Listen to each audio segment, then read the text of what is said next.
Hello and welcome to the channel, and today we're going to be adjusting a flag hinge on a UPVC door.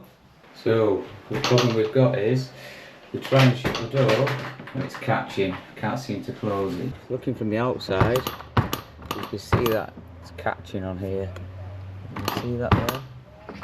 So that'll need adjusting. So on these flag hinges there's usually 3 ways you can adjust it underneath. You can see that there for an Allen key.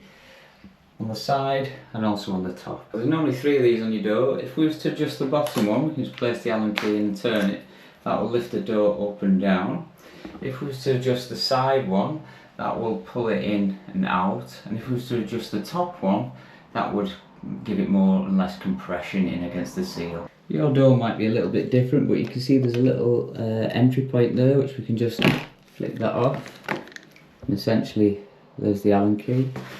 And for the other one, which is over here, we can basically pull that off, should be able to pull that off with our fingers. So I'll just pull that off now, and you can see that got entry there. So Allen key size, normally a 5 or a 4.5. So the problem on our door, when we look from the outside, is it's catching at the top here.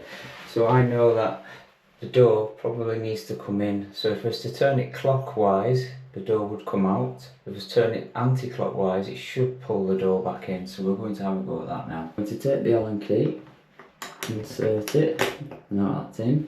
And what I'm going to do is turn that anti-clockwise. So I'm going to turn that in, like that, and then test the door again.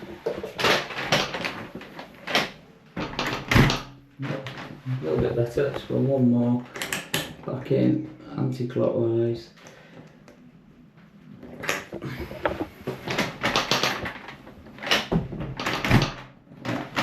Check that from the outside.